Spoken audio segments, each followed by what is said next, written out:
Okay, so let us start. Ngayon po ay nasa Ezekiel chapter 33 po tayo at ang title ng ating pag-aaralan ay The Watchman's Call. The Watchman's Call. Apostrophe S, The Watchman's Call. Then, colon, a warning we cannot ignore. The Watchman's Call, colon, hi, Tita Gladys, a warning we cannot ignore. Live comment po, please. The Watchman's Call, colon, a warning we cannot ignore. Medyo mahaba ang ating title, no? Pero I'm sure na mangungusap muli ang Panginoon sa gabing ito. The Watchman's Call, a warning we cannot ignore. Yeah, that one. Thank you so much po sa pag-live comment. So, ang Ezekiel chapter 33 po is a pivotal chapter where God calls Ezekiel to be a watchman for His people. And this message po, medyo pero sige, yan ako. Yan. So this message focuses on responsibility, repentance, and renewal, making it relevant for today's world, lalo po sa panahon po natin ngayon. So God calls His people to hear, respond, and live according to His word. God calls His people to hear, respond, and live according to His word. At ang salitahan ng Diyos na pinapangaral ay hindi lamang po basta dapat nating pakinggan. Bagkus tayo po ay tumugon at isapamuhay po natin kung ano ang mga pinapagawa ng Diyos according to His word. So Ezekiel chapter 33 is a turning point in the book of Ezekiel. Why? Kasi po, yung earlier chapters ng binasa po natin, it focused on judgment and destruction. But here, in Ezekiel chapter 33, God gives a message of hope and responsibility. Yes po, nagsimula na po. And He calls Ezekiel here to be a watchman. Someone who stands on the wall, watching for danger, and sounds the alarm to protect the people. Ito po ang gawain ng watchman. Manatili pong gising, nakatayo. Tinitingnan kung may paparating po na panganib. At kapag meron po siyang nakitang panganib, the watchman will sound the alarm to protect the people. At makikita po natin ito sa Ezekiel chapter 33 verse 7. Ezekiel chapter 33 verse 7. Sabi po dito, Son of man, I have made you a watchman for the people of Israel. So hear the word I speak and give them warning from me. Ezekiel 33 verse 7. Again, Son of man, I have made you a watchman for the people of Israel. So hear the word I speak and give them warning from me. And this same call applies to us today. Kung ano ang panawagan ng Panginoon kay Ezekiel, ito rin po ang panawagan sa atin ng Diyos. Paano daw pag sleepyhead? Hindi ka pwede maging watchman. No, parang ano lang yun yung si Jesus tsaka mga disciples niya. Sabi ni Jesus, manalangin kayo, 'di ba? Pero anong ginawa ng mga disciples? Natulog. No? Be on your guard. If you want to become a watchman, kailangan po ay palagi po tayong alerto. Okay, alerto. So paano po tayo magiging watchman o tagapagbantay? At kanino? Siyempre, mahalaga na maging mapagbantay ka para sa iyong sarili. Bantayan mo ang iyong pamilya, ang iyong church, and even the nation. So God has placed us a watchman, called to speak truth and warn others about sin and coming judgment. So tayo po na mga nakikinig at nag-aaral ng salita ng Diyos, tayo ay mga watchmen. Kailangan tayo po ang nagdadala ng tamang balita. Tayo ang nagbibigay ng babala sa mga tao. Tama po yung sabi ni Sister Gladys na Ezekiel's task is to receive and relay God's warning to His people. Yan po ang task o trabaho na iniatan ng Panginoon kay Prophet Ezekiel. And listen to this. Silence in the face of danger is not love. It's neglect. Ulitin ko po. Silence in the face of danger is not love. It's neglect. Kapabayaan. Kaya kung tayo po ay mananahimik lamang at may nakikita tayo na may nakaambang panganib, hindi po ito pagmamahal. Ito po ay kapabayaan, mga magulang, mga kapatid. Silence in the face of danger is not love. It's neglect. Kapag ikaw ba ay naglalakad at nakakita ka na merong isang butas na maaaring parang matalisod o mahulog yung susunod na mga tao o ang pamilya mo, anong gagawin mo? 'Di ba magkakaroon ka ng concern na babalaan mo sila, oy, merong butas dito, okay, wag na kayong tumawid, wag na kayong lumakad dito, gumilid kayo. Ibig sabihin, nagmamahal ka sa kanila. Pero kung may nakita ka ng butas doon at hinayaan mo lang, at yung susunod sa'yo ay maaaring mahulog o madapa o matalisod doon sa butas na yon, hindi yun pagmamahal. Ito ay kapabayaan. Parang sa nangyayari sa atin pong bansa ngayon, anong ginagawa ng ibang mga tao? Pinipili na lang manahimik. Pero makikita nyo, di ba? Nagsama-sama ang mga tao. Sa 3 billion ba? Or 3 billion march? Or trillion march? Tama ba yung term ko? Trillion march nung last Sunday? Para po magsama-sama. Yeah, trillion peso march. Yeah, that's it. Trillion peso march. Nagsama-sama sila at hindi sila nanahimik. Talagang inexpress nila. Bakit? Nagmamahal sila at meron po silang pakialam sa atin pong bansa. Kung may nakikita na po tayong panganib, hindi po ba dapat ay mag-voice out po tayo? Hindi po ba dapat ay nagsasalita po tayo? Sapagkat ang pagtahimik po sa isang bagay na ikakapahamak ng iba, ano pong ibig sabihin nito? Wala tayong pagmamahal. So hindi tayo pwedeng manahimik. Kagaya rin po sa pagbabahagi natin ng salita ng Diyos.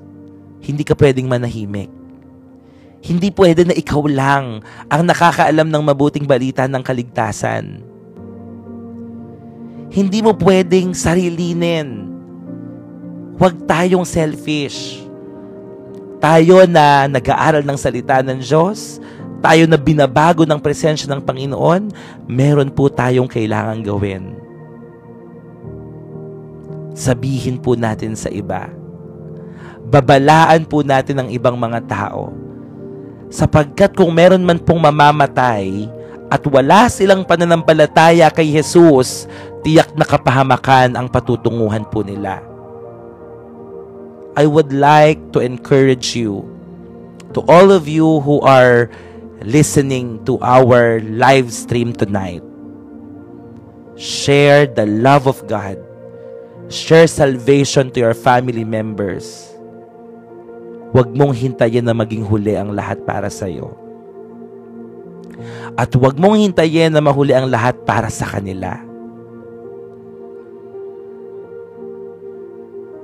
Be a watchman, called to speak the truth and warn others about sin and coming judgment. Ikaw ang magiging boses ng katotohanan. Amen po ba, mga kapatid? Yes. Ganda ng paaral. Amen. Tinuturuan tayo ng Diyos. Jesus is coming very, very soon. At naghahanap ang Diyos ng mga tao na magagamit niya. Nawa po ay isa po tayo doon.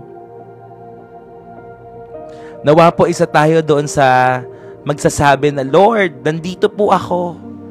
Gamitin mo ko as your watchman. Gamitin mo ko, Lord, to speak the truth and warn others about sin and the coming judgment. Huwag kang matakot. Hindi ikaw yung maduduwag. Ikaw yung tatayo. At sasabihin sa lahat ng mga tao, kahit na parang unpopular yung dating, kahit sasabihin sa iyo ng mga tao, pagtatawanan ka, kukutsain ka, tutuksuhin ka, it doesn't matter. As long as you are doing the right thing, as long as you are proclaiming His word, ano bang nakakatawa sa pagbabahagi ng salita ng Diyos? Ano bang nakakatawa sa pag-ibig na pinakita ng Panginoon sa krus? Do not be ashamed. Do not be ashamed. There is nothing to be ashamed of. Okay?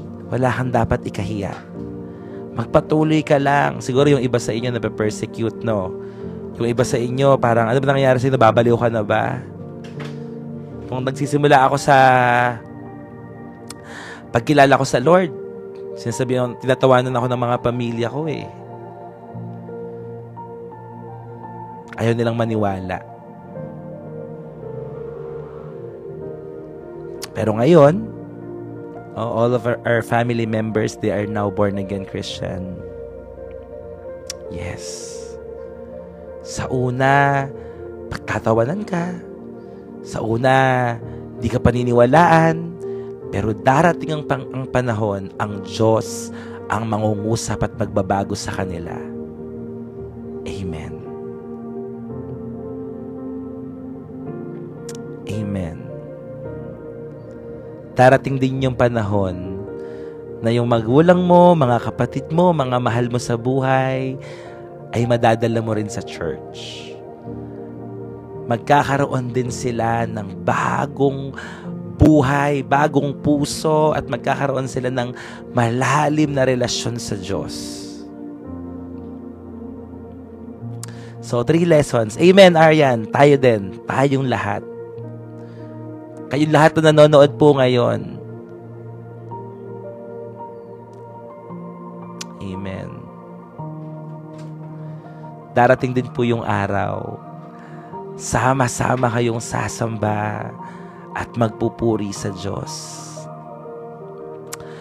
Lord, I pray sa lahat ng mga taong nandito at nanonood po ngayon. Pwede niyo po bang banggitin habang nananalangin tayo ang pangalan ng inyong mga pamilya? Just mention them.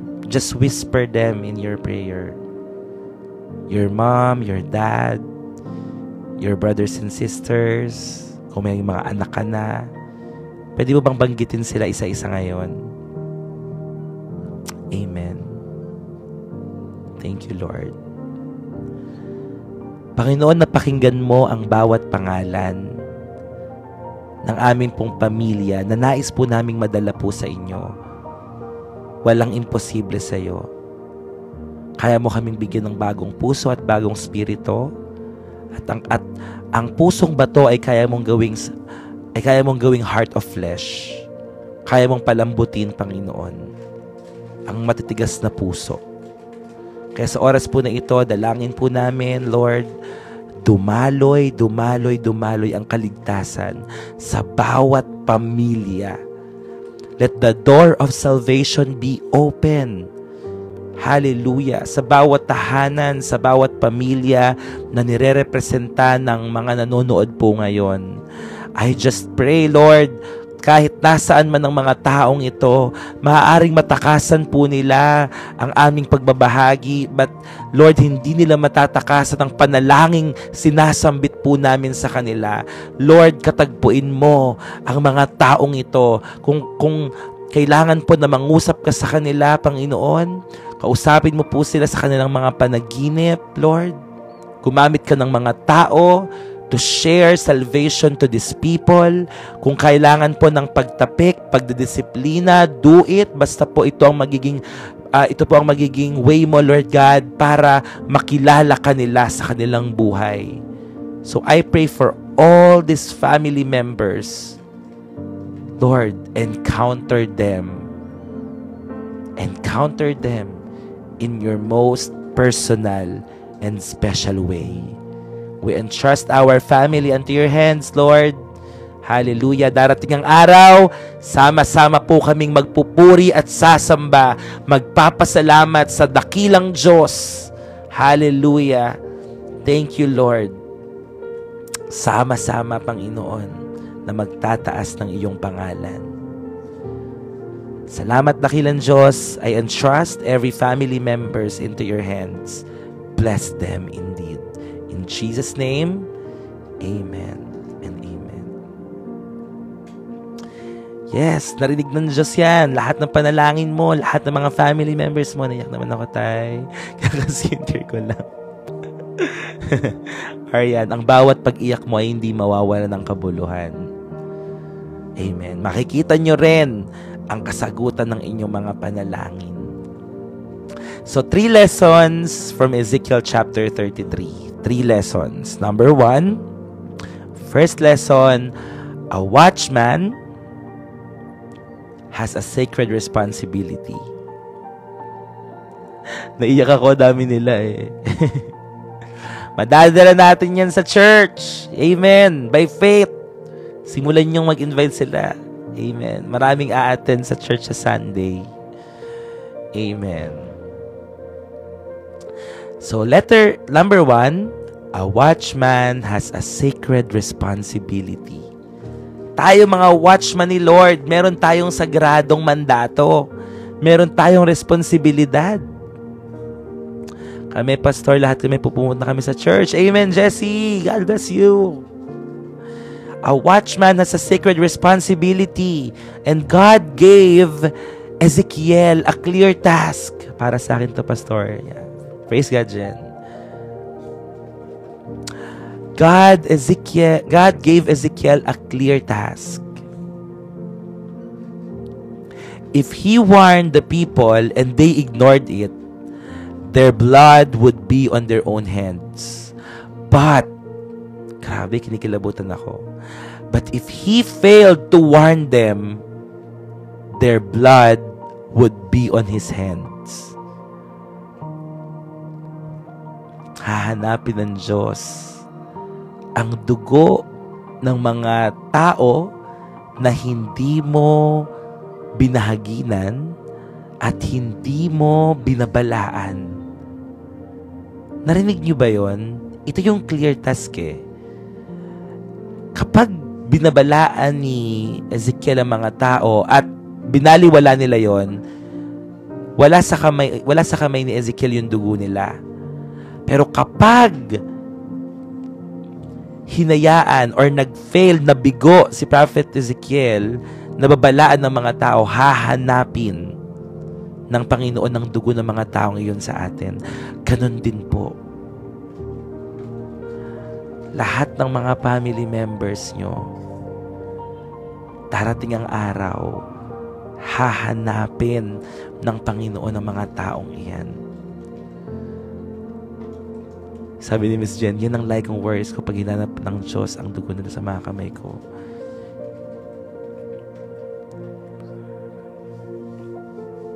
Let's do our part. Tignan niyo po yung sabi sa Ezekiel 33 verse 8. When I say to the wicked, you wicked person, you will surely die, and you do not speak out to dissuade them from their ways, that wicked person will die for their sin, and I will hold you accountable for their blood. I will hold you accountable.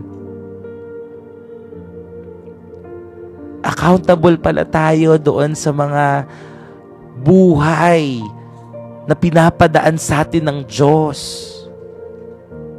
And God is serious about accountability. God is serious about accountability. Ezekiel 33 verse 8. Ezekiel 33 verse 8. We are responsible not only for our own lives, but also for speaking truth to others. We are responsible, hindi lang sa sarili mo, kundi sa pagsasabi ng katotohanan sa ibang mga tao. Sabi ni Laura, paano ko po mapapalapit ang family ko sa Diyos? Alam nyo, sa akin po personal, kailangan makita ng pamilya mo na tunay na binabago ka ng Diyos.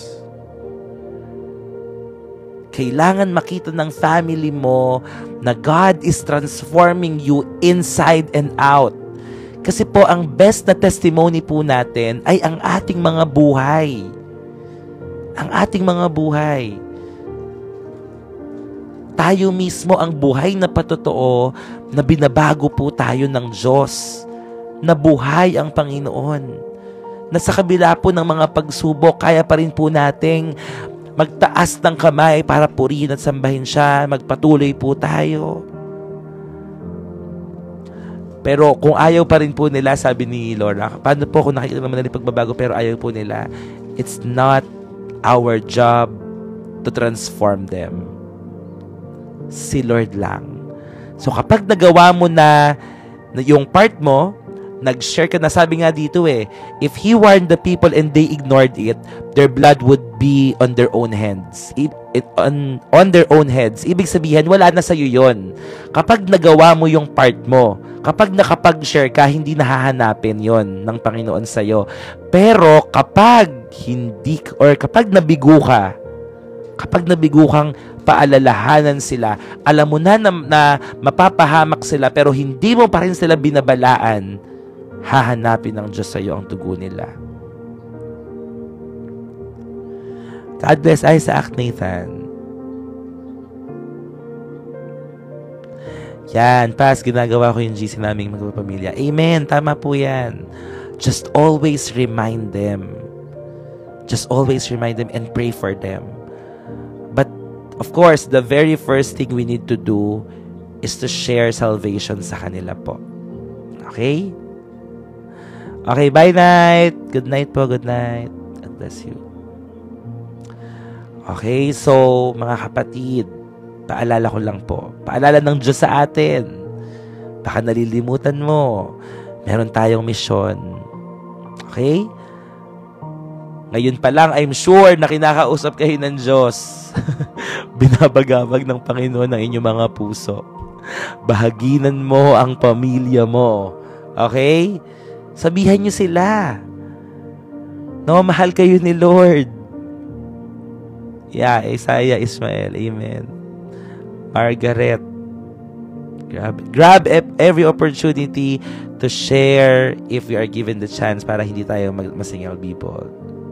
Sige, later po Ismael, after the discussion. Yung pamangkin ko may kalimi, sabi ko magpakasal na siya. Okay daw. Next year. Amen. Tama. Paano po mag-share? Natatakot po kasi kulang pa po, alam ko. Kahit na sa palagay mo ay kulang ka, pero kapag nagpagamit ka sa Diyos, magugulat ka kung paano ka gagamitin ni Lord. Siya ang maglalagay sa'yo ng mga tamang salita. Sabi yun di ba? The Holy Spirit will put the right words in your mouth. Napin ko yung verse na yun.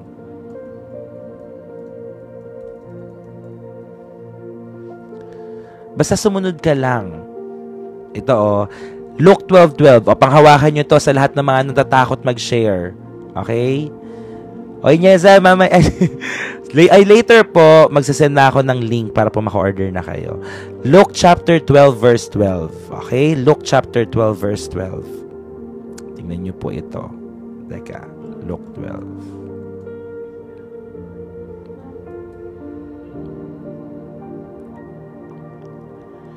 Okay, ito nyo When you are brought, Luke 12:11 to 12. Luke 12:11 to 12. Para sa lahat ng mga natatakot na mag-share ng Word of God, na sinasabi nila, parang kulang pa yung kaalaman ko, parang hindi ko pa kaya. Okay? So, tingnan nyo po to. When you are brought before synagogues, rulers and authorities, do not worry about how you will defend yourselves or what you will say. Verse 12, for the Holy Spirit will teach you at that time what you should say. Ang banal na Espiritu ang magtuturo sa'yo at maglalagay ng mga tamang salita na sasabihin mo. Yun. For the Holy Spirit will teach you at that time what you should say. So, huwag kang matakot. Kasama mo ang Holy Spirit. Magtiwala ka lang. Akala mo lang hindi mo kaya, pero pag nandun ka na, maniwala ka. Mas marami ang masasabi mo. Sa una lang yung kabe. Kakabahan ka. Yes, diba? From the life of Moses, kung ano lang nasa kamay mo. Si Moses nga, di rin marunong magsalita, diba? Nag-i-stutter din siya. Nauutal ka ba? Di ka naman nauutal, diba? So, kaya mo. Kaya mong magsalita. Ine-empower ka ni Lord ngayon. Okay? Assignment mo ang family mo. Amen. I pray na magkaroon ka ng boldness, ang bawat isa po sa inyo, to really share the Word of God accurately and boldly. Amen. It's okay, Aisel.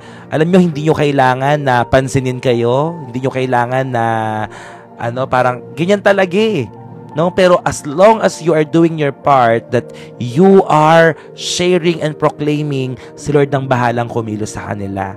Okay? So, wag nyong anuhin yung response nila. It's out of our control. Okay? Si Lord ang magbabago sa kanila. Basta tayo, tuloy lang po tayo. Okay? Sabi ni Edward, Pastor Harold, na po ba dapat kong gawin pag nag-share po ako ng gospel sa school? Tinatawanan po kami. Tuloy lang, Edward. Tuloy pa rin. No, kahit imak ka, tawanan ka. Kanino ka ba naglilingkod? Di ba kay Lord Jesus? Siya ang boss natin. Siya ang nagpadala sa atin doon. So, si Jesus nga rin, di ba? Niyurakan din yung pagkatao niya. Tinawanan din siya. Pero nagawa niya pa rin ibigay ang lahat. Nagawa niya pa rin ibigay ang lahat. Hindi po gusto ko lang po kayong i-encourage na hindi po nawawala ng saysay lahat ng mga bagay na ginagawa niyo para sa Panginoon. Okay? Alam ng Diyos yung mga naramdaman mong persecution, kung paano ka tinalikuran ng mga kaibigan mo, dahil nga, yung kahit nga family mo, di ba? Kahit family mo. Hindi ka mauunawaan, pagtatawanan ka, parang magiging tampulan ka ng tukso, hindi ka nila seseryosohin, ang dami, no? Marami. Ano yun, yan? Sino ba ito si yan? Anong laro yun? So, tuloy pa rin. Okay? Amen. Tuloy pa rin. Tama. Okay, Mark Rose. Ganito gawin niyo bukas para mag-practice kayo. Humanap kayo ng isang tao na hindi kayo i-judge. Kausapin niyo. Tama yun. Diba? Pwede ka mag-practice. No? O, humarap ka sa salamin. Mag-practice ka. Ganito lang po yan Ang pinakamadali. Siyempre, ang pinakamadali. Ako turuan ko po kayo ng salvation strategy. Or parang isa sa mga paano ba mag-share? Okay, paano ba mag-share ng Word of God? Paano ba mag-share ng ng salvation sa ibang mga tao? Yeah, yung ABC. Okay, so kasama, pwede yun, yung ABC. Actually, ABCD yung sa amin eh. So, letter A, ano ba yung dapat? Admit that you are a sinner. Okay? Admit that you are a sinner. So, parang yung pinag-aralan lang din namin kanina ng mga subscribers. So, paano ka magpapatanggap sa tao? So, i-note nyo to para matutunan nyo po kung paano mag-share. Okay? Admit that you are a sinner. Okay? Dapat malaman nila na makasalanan tayo, na hindi natin kayang hindi natin kayang magkaroon ng kaligtasan dahil nga sa kasalanan na meron po tayo. Okay? Admit or accept that you're a sinner. Letter B, believe in the Lord Jesus Christ. Okay? Believe in the Lord Jesus Christ. So, una, accept, admit that you're a sinner. Letter B, believe. Maniwala ka kay Jesus na siya ang atin pong tagapagligtas, ang ating Panginoon. Kailangan natin siya. Okay? Manampalataya. Believe in the Lord Jesus. Accept Him as our Lord and Savior. And letter C, confess. Okay? Confess. Confess. Okay? Actually, yung sa letter A, yung admit that you're a sinner, nandun na yun. No? Yung letter C, we need to confess that Jesus is Lord and Savior of our lives. So yung A, admit, humingi ka na ng kapatawaran dyan, humingi ka na ng kapatawaran. So letter B, believe sa krus, sa ginawa ng Panginoon. And letter C, confess that Jesus is Lord and Savior of your life. Kailangan po ay sasabihin ng iyong mga labi na si Jesus ang Panginoon. And letter D, do it now. Not later, not tomorrow. Okay? Not next week, not next month, not next year. Now, do it now. So that's the ABCD of salvation. Okay? So yan lang. Sabihin mo lang yun sa mga kaibigan mo. Okay? Pero paano? Ako, ganito ginagawa ko minsan. Nung bata-bata pa ako, the usual, ang ginagawa ko, good news, bad news eh. Sabi ko sa kanila, oy, meron akong bad, anong naman gusto kong sabihin sa'yo? Bad news o good news? So, bahala sila. So, ang bad news, for example, sinabi nila bad news, alam mo ba, lahat tayo makasalanan eh. Walang nakarating sa pamantayan ng Diyos.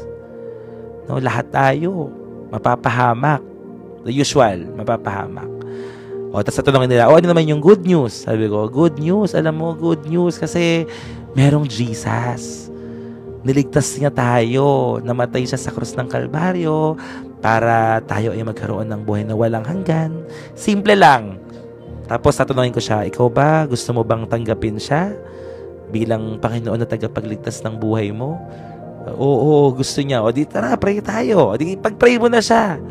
Tapos yun lang naman yun yung ABCD eh. Lord, inaamin ko po na ako'y makasalanan at humihingi po ako ng tawad sa inyo. Tapos believe, naniniwala po ako na ikaw, Jesus, ay namatay sa krus ng Kalbaryo para sa katubusan ng aking mga kasalanan. Confess that Jesus is Lord. Sa oras po na ito, tinatanggap kita sa aking buhay bilang Panginoon na tagapagligtas. Ikaw na maghari sa buhay kong ito ngayon at magpakilanman. Amen. O, diba? Tapos na. Good news, bad news, nagkaroon ng salvation. Naka-live din si Hevins. Stop. Thank you, Lord. Sabi ni Princess Alim, negative ang result niya. Palakpakan natin si Lord. God is good. God is doing miracles talaga sa live na to. Amen. Negative ang result. Amen. God is good. At ang dami mga testimony sa group chat nababasa ko. Amen. Purihin ng Diyos. At marami pang pwede kung ano ang the best sa inyo. Kung pwede ko lang kayong turuan ng lahat So, pwedeng John 3:16, pwedeng Romans 6:23, pwedeng ang tulay, pwede yung life and death. Ang daming pwedeng parang salvation, strategy mo kung paano ka makakapag-share. There's a lot. No, maraming pwede. Pero ang pinakasimple sa akin is yung good news and bad news. Yun lang. Tapos sharean ko lang sila. Ganon. Yung iba gumagamit ng life and death, yung binabaliktad. Alam niyo yun? Yung binabaliktad. So, life, ganyan. Tapos yung death. And yes, the most effective of all is your life testimony. Your life testimony. Walang tatalo dyan, no? Alam mo, dati akong ganito eh. Pero binago ako ni Lord. Sabi ng mga tao sa'yo, paano? Anong ginawa mo? Na-encounter ko si Jesus. Sabi ni Angie V, Pastor, hindi ko alam kung nagkataon lang, pero right after na gumawa ako ng short live. Amen. Sabi ni Jackie, alaga ko pa. Oh, yes. Pakilala natin si Jesus sa lahat ng tao. Pastor, yan po utang mo sa amin. Yung life testimony ko. Makikilala nyo rin ako balang araw. Salamat, Pastor. Amen. Okay, so, tinuturuan ko kayo kasi, tingnan nyo, kung 350 tayo ngayon, at magsha-share tayo ng kahit isa lang sa kaibigan nyo, imagine nyo, 350 na kaluluwa ang maliligtas at mababago ang buhay. Oh, di ba? At ito, isa-share din nila. Marami, may pag-asa pa ang bansang Pilipinas. Pastor, nagkita na po tayo sa person sa EGR. Ay, talaga ba, Edward? Wow, praise God. Tiga Jael San Vicente ka ba? Amen. So magpatuloy tayo. Alam mo tayo kanina, isa kong friend nagulat nga din dito. Gusto magsalita mga bad words. O, diba? Yes, dati, alam nyo, nakakatawa to.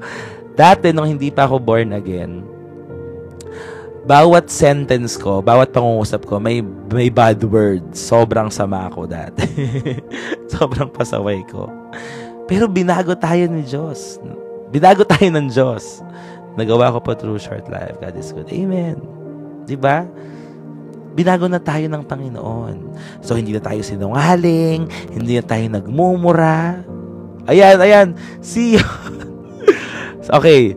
See yun. Paki-send yung YouTube na yon sa GC natin. Nandoon yung buhay ko. Okay. Para makilala niyo ako. Siya. Okay? Yung Apastory. Yan yung dating podcast ko na hindi na nasundan ng episode. Oh, yan. Sige, para mapanood niyo yung buhay ko. Since hindi naman ako nag-share ba? Amen. Opo, pwede kayo sumali sa group chat. Punta po kayo sa bio ko, tapos nandun na po lahat ng links. Okay, nandun na lahat ng links. Oh, diba? Dati, pero ngayon live stream na. Yan, nagla-livestream na ako ngayon. Sa loob ng, mag-happy 2 months na tayo sa Magto 2 months na tayo sa September 28. Grabe, no? 2 buwan na yun. Agad-agad. Parang hindi po ata nagla-live si PJ. Yan. Hi. And then yun na-realize. May ground yung tunog. My friend. Celebrate na yan pa. Amen. Okay pa yung audio ko. Grabe, 0.1 pa lang tayo, magi-11 na. Okay. Sige. Diretso na tayo. Okay. So, para sa lahat ng mga magulang, warn your children. Warn your children. Alam nyo, sa loob ng tahanan, ang nasusunod pa rin ang mga magulang. Kayo ang may authority sa inyong mga anak. Kayo ang masusunod. So, warn your children.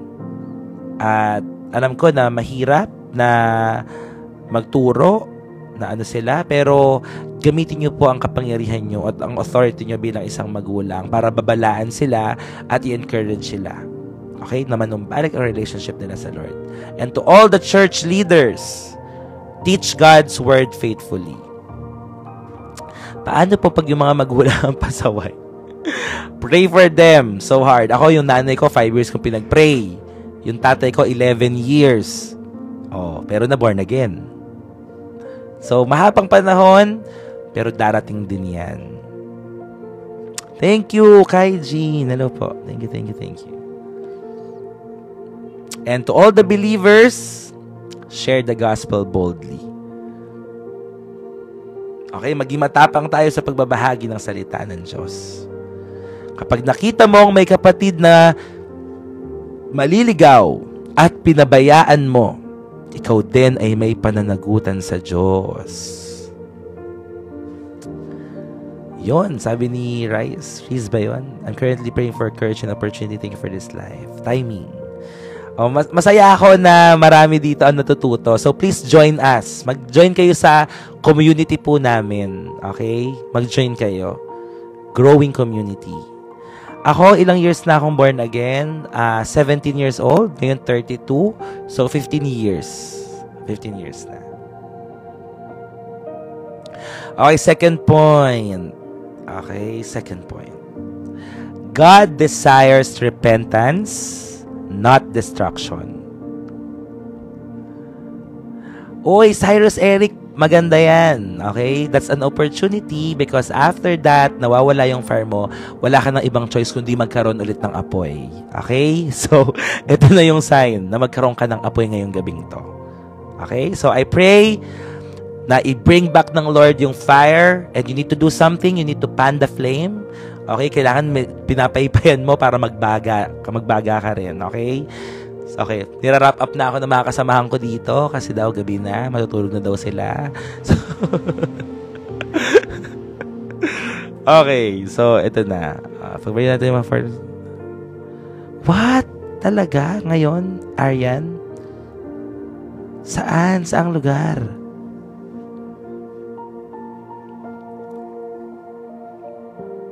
Pastor, isa din po ako sa nag-aaral ng Bible School as pastor. Wow, praise God, Eloisa. God is good.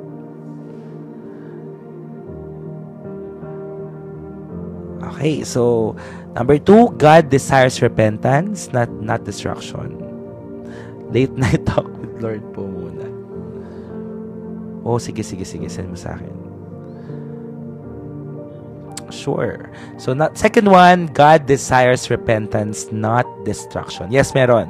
Tuloy na natin to. So, God's heart is not to destroy people, but to save them. Okay? To save them. So, sabi sa Ezekiel 33 verse 11. Ezekiel 33 verse 11. As surely as I live, declares the sovereign Lord, I take no pleasure in the death of the wicked, but rather that they turn from their ways and live. So God's justice is real. God's justice is real, but so is mercy. So kahit nagaano tayo lumayo, no matter how far someone has gone, repentance is always possible. Kahit gaano ka lumayo sa Panginoon, pwede kang manumbalik. Magsisi ka sa mga kasalanan mo. Bumalik ka sa Diyos at tatanggapin ka niya. Diba? Malakay verse 3, verse 7. Return to me and I will return to you. Malakay 3:7. Bumalik ka. Bumalik ka sa Diyos. Manumbalik ka. Okay? Hindi ka niya itataboy. So this means, brothers and sisters, don't give up on people. Okay? Huwag mong susukuan yung mga kaibigan mo. Huwag mong susukuan yung pamilya mo. Let's go. Don't give up on people. Okay? Kahit napasaway, kahit matigas ang puso, darating din ang panahon. Palalambutin ng Diyos yung mga puso na yan. Don't give up on people.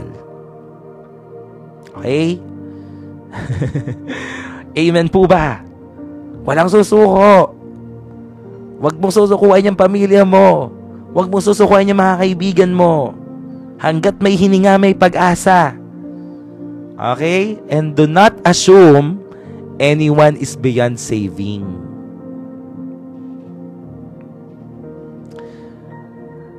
Don't assume anyone is beyond saving. Lahat naman tayo eh. Kahit na ang pinakamasamang tao, kayang baguhin ng Diyos. How to show na nagbago na po? Paano nagbago na? Okay, papaguhin niya ng Diyos. At ang pagbabago ay hindi biglaan. It's a process. At kahit nasabihin mong matagal ka ng Kristiyano at matagal ka ng mananampalataya, hindi ibig sabihin perpekto ka na. May mga magagawa ka pa rin. Oh? May mga pa rin, lalabas pa rin minsan yung mo yung dati mong buhay. So we are all work in progress.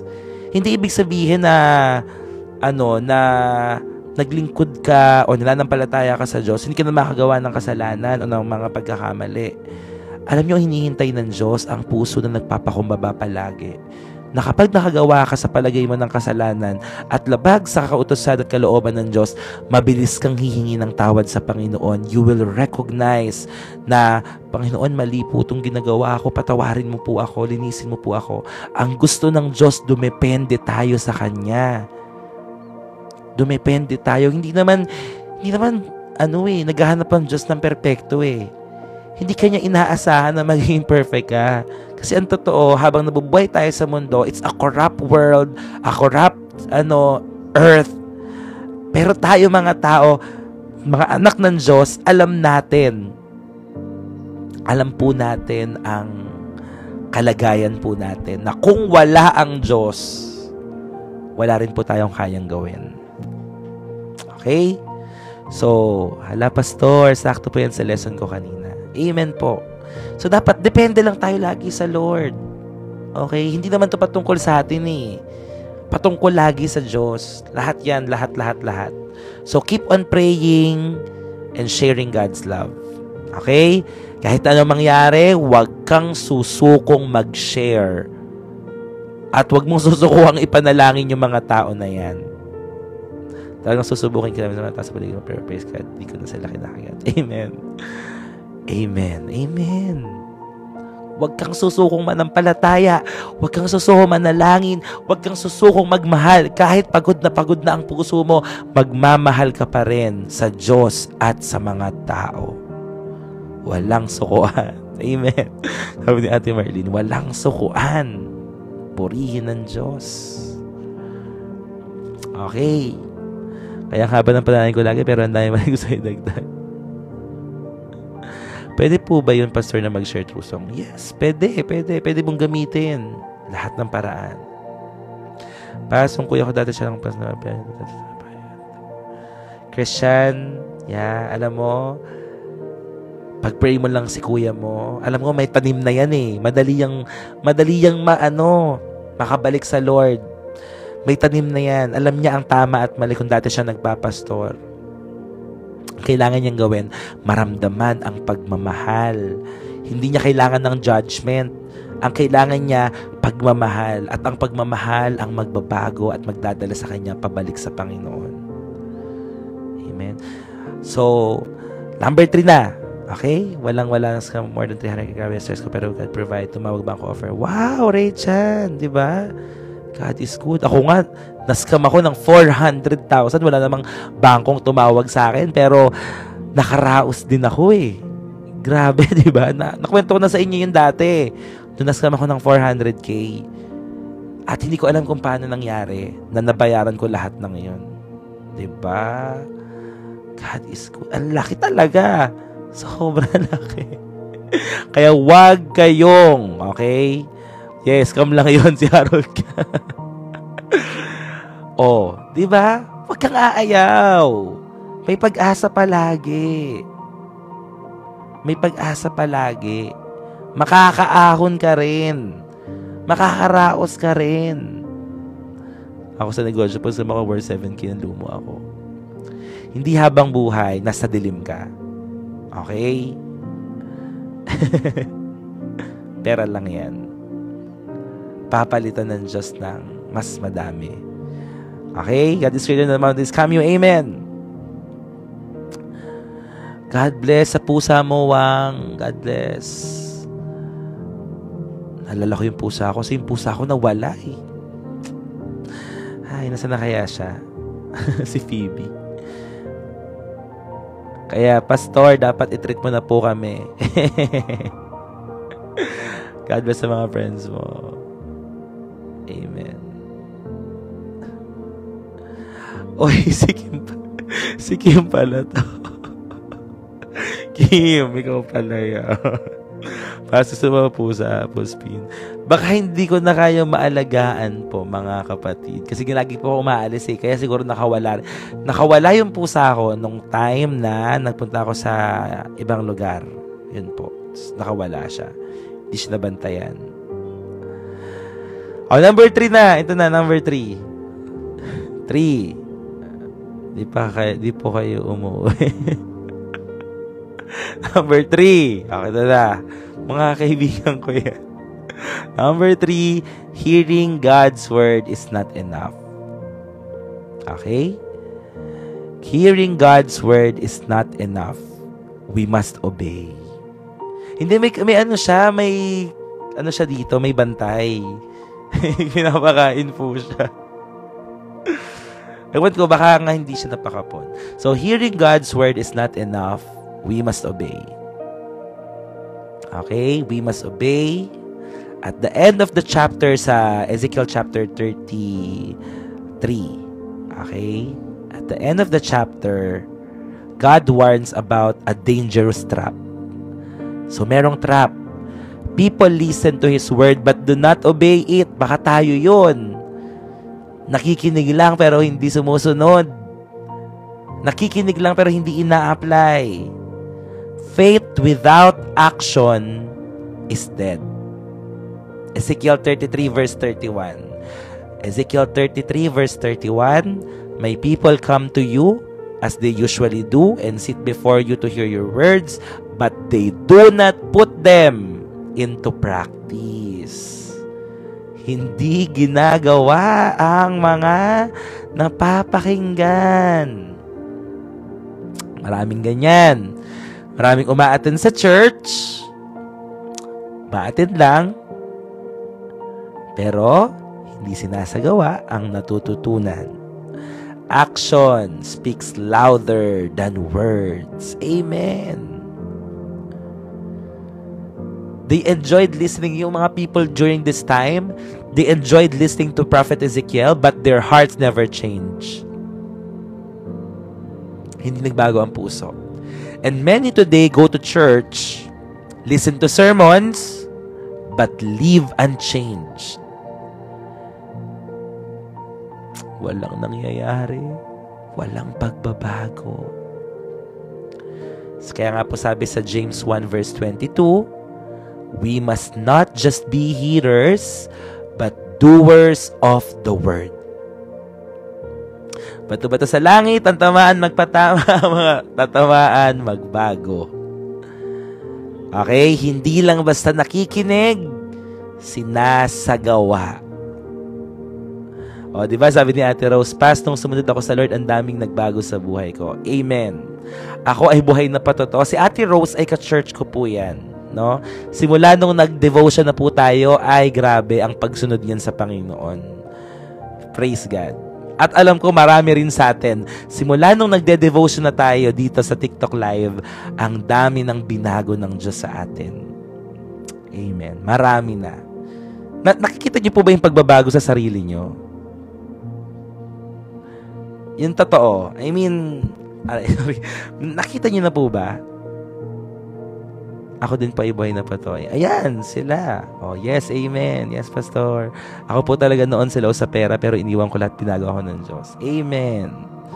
Proudly to say yes, sabi ni HGA. Yon. Oh, di ba? Effective ang word of God. Effective po talaga. Ako po nag-let go. Ang mga dating hindi nagpapatawad, nagpatawad na. Diba? Yung mga dati na maiinitin ng ulo, ngayon, nakokontrol na. Magagalitin dati. Yes po, Pastor, nablakod na po siya at pinatawad. Amen. That's good. Araw-araw po ang yan ang pakiramdam ko dahil sa mensahe. Thank you po, Pastor. Amen. Yun naman po ang goal natin eh. Diba? Lumalim tayo sa Lord. Kaninang umaga, ang ganda ng topic. Yes. Amen. Kaya panoorin nyo yun na, i-upload ko yun yung kaninang umaga. Yeah. God bless po, Raymond. God bless. Ako, past 3 months, di ko kinakausap ang tita ko, pero nung nag-prayer and fasting tayo, kinausap ko ulit siya. Amen. Okay, panoorin nyo yun. Nasa YT po lahat. Nasa YT. So, kung gusto niyo mapanood lahat ng mga link, kung gusto niyo ma-follow lahat ng mga links natin, punta kayo sa profile ko sa TikTok, may link doon, click nyo lang yon. Okay? Amen. So, sa lahat ng mga gusto mag-fasting next week, tuturuan ko po kayo. Mag-fasting ulit tayo. Sino gustong sumali sa batch 2 ng fasting? Alam niyo, merong bunga ng fasting, nakahanap ng trabaho. Grabe, sa DepEd. Nagkaroon siya ng item. Yan, so marami magpa-fasting, okay? So, seryoso tayo dito, sa gagawin natin. So, by next week, so gagawa ako ng group chat. So, mag-join na kayo doon, okay? What time po nag-start? Pag sa umaga po, 6:30. Tapos sa gabi, depende. Nag-announce ako sa GC. Naka-ready naman po sila. Pero usually po, 9 p.m. Okay, yes, pwedeng sumama lahat. Pwedeng umulit. Yun, sabi ni Venus, nakapagpatawad na siya. Oh, wow. Maganda yung fasting natin. Okay, so sige. Pag-uusapan natin yan sa susunod. Tapusin muna natin to, okay? So, God's Word is not meant to entertain us. It meant to transform us. Ayan. Okay? So, hindi tayo nandito para i-entertain ng salita ng Diyos. Mas mabuti po yung may nagbabago sa ating buhay. God's Word is not meant to entertain us. It's meant to transform us. Okay, so ito po yung illustration ng pagiging watchman natin. Okay? So, imagine nyo po na merong isang sunog. Okay? May nakikita kayong sunog sa iyong neighborhood. So, meron isang lalaki nakita yung smoke and here's nakita niya yung flames. Pero ang ginawa niya, nanatili siyang tahimik. Anong mangyayari? Kakalat yung apoy. No? People will perish. But, if he sounds the alarm,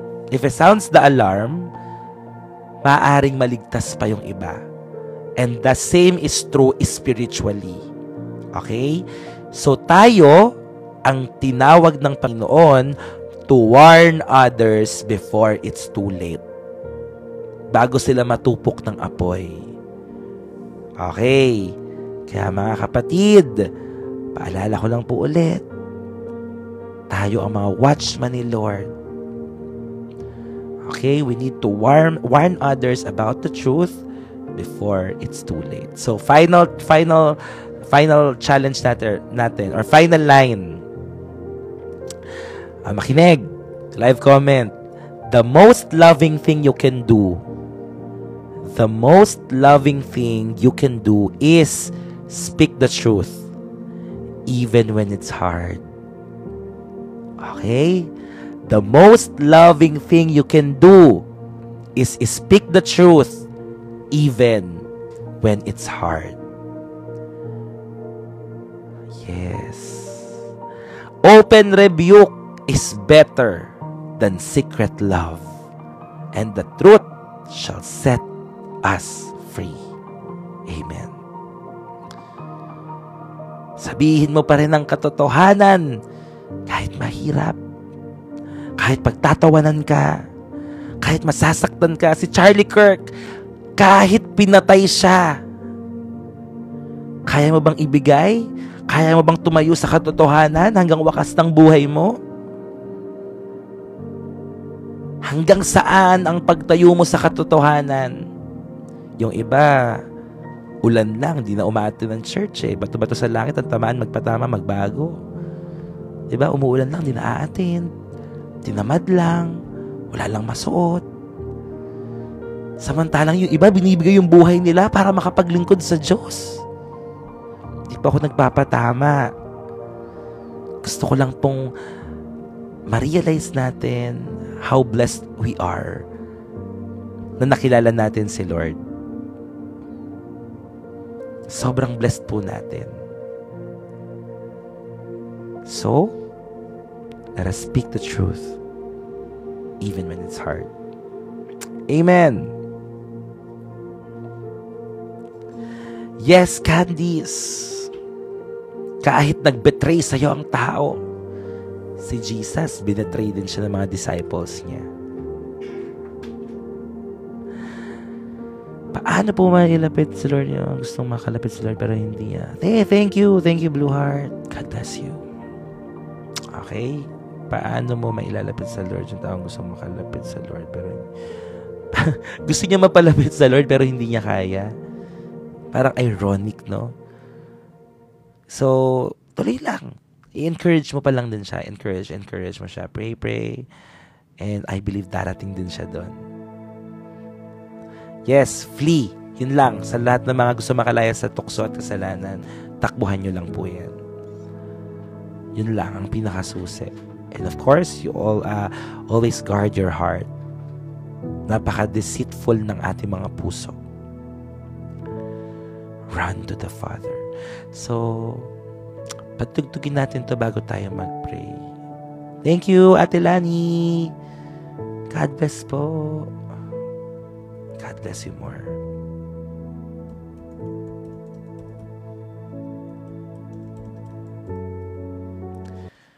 Yan. So, patutugin lang natin to. Ang title nito ay Stronger Than 1,000 Seas by Planet Shakers.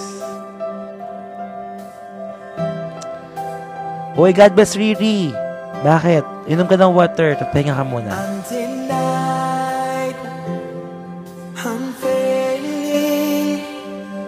Defeated, I'm changing all in all, victorious. Yes, Christian. It's the love of Jesus. Thank you, Lord Jesus, for your love. For your unfailing love is higher than the heavens. Your faithfulness reaches to the clouds. Undenied, unfailing, undefeated, I'm changing all in all. Hi, Sarah. Victorious, it's the love of Jesus. For you took the cross when all hope had been lost, and no power could stand in the way of your love, higher than the heavens, stronger than 1,000 seas. Your love, constant through the seasons, closer than the air I breathe. Praise God po. Salamat din po sa lahat ng mga buhay nyo na patuloy na gustong kilalanin pa ang Panginoon. Magkakaroon po tayo ng impact sa mundong ito. Unrestrained, unrivaled, unashamed, unbridled, all in all, invincible. God, your love can never fail. For you took the cross when all hope had been lost, and no power could stand in the way of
God, that's Stronger Than 1,000 Seas by Planet Shakers. Sige po tayo pong lahat ay manalangin sa atin pong Panginoon sa katagumpayan po ng atin pong evening devotion.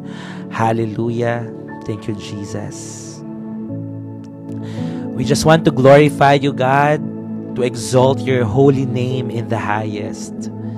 Salamat po dahil patuloy mo kaming tinuturuan ng napakaraming mga bagay pa para po maging mas kagamit-gamit po kami. Ang aming mga buhay ay maging kapaki-pakinabang sa mundo pong ito. May your words continue to inspire us, to change us, and to transform us, Lord, from glory to glory. Salamat po, Panginoon. Alam ko na dakila ang iyong plano sa buhay ng bawat isa. May mga bagay ka lang na inaayos po sa amin, Panginoon.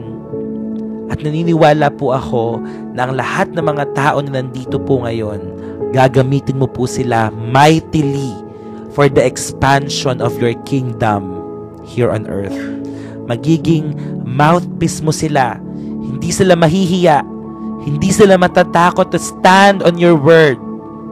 Hallelujah. To speak the truth, Lord, even when it's hard. Ito po ang tatayuan po namin, na every time na gagamitin mo po kami, Panginoon, Banal na Espiritu, kayo ang maglalagay ng mga tamang salita sa aming mga labi. Hindi mo po kami iiwanan. Hallelujah. Put us into remembrance all the things that we have learned sa mga devotion po namin. Panginoon, paalala mo sa amin lahat ng mga salita na amin po napakikinggan at magagamit po namin ito sa tamang oras na kailangan, Panginoon. Thank you, Jesus. Yes, inaamin po namin, maaaring kulang kami ng talino, kulang kami, Panginoon, ng kaalaman sa salita mo. Pero Lord, napaka-generous mo magbigay ng wisdom. Kaya aasa lang po kami sa inyo. Hindi naman po ito padamihan ng mga scriptures na alam sa Bible. Hindi po ito paramihan ng alam, Panginoon, sa Word of God. Ito po ay patapatan sa pagsunod po sa inyo. At ito po yung desire ng puso namin, Panginoon. Nais ka naming masunod. Nais naming magawa ang iyong kalooban sa mundong ito. At alam ko po na kayo po ang magpapamature sa amin. Lalo na po sa lahat ng mga baguhan po ngayon. Hallelujah. Kayo po ang magtuturo ng pundasyon, Panginoon, sa kanila. At patuloy mo kaming kausapin, katagpuin, Lord. Ang presensya mo ang palaging bumalot po sa amin. Kahit saan mo man po kami dalhin, kahit saang platform po kami magsasalita, Panginoon, we will become faithful no matter what, Lord. In Jesus' name. Gamitin mo po kami para mas malaman ng maraming mga tao na buhay ang Diyos. Buhay si Jesus na aming kinikilala at pinaglilingkuran. Thank you, Lord, for the lives of these people. May you all cover us tightly with your most precious, powerful blood. At patuloy po ako nakikiagree sa lahat ng panalangin po nila, O God. Lahat na may mga karamdaman, lahat na may mga pagsubok, lahat na may mga matitinding daladala, anxiety, depression, palayain mo kami, Panginoon. Tanggalin mo ang lahat ng ito sa aming mga buhay. Palagi po kaming magtiwala at manampalataya sa iyo, O God. At ano naman pong kahilingan po nila, we claim it by faith. Hallelujah. Let all our prayers, Lord, hallelujah, be a yes and amen in Jesus' name. Yes and amen. Thank you, God. Maraming salamat po sa oras po na ito. Pinagkakatiwala ko na po sa iyo ang aking mga kapatid. Pinagkakatiwala ko na po sa iyo ang lahat-lahat, O God. Ang aming mga pamilya, Panginoon, pinanalangin na po namin kanina, pero ipapanalangin pa rin po namin ngayon na ang bawat pamilya, sabi mo, as for me and my house, we will serve the Lord. Believe in the Lord Jesus and you will be saved, you and your family. So we claim it by faith, Lord. Ang bawat pamilya ay magkakaroon ng kaligtasan at maglilingkod sa iyo balang araw. In Jesus' name. We thank you, Lord, for your faithfulness. We thank you, God, for your love, your grace, unending, your mercy. Thank you for the forgiveness of our sins. Thank you, Jesus. Thank you, Father, and thank you, Holy Spirit. Mahal na mahal po namin kayo. Sa iyo ang lahat ng papuri, pagsamba at pasasalamat. Sa pangalan ni Jesus, at lahat po ay magsabi ng Amen and Amen. Praise the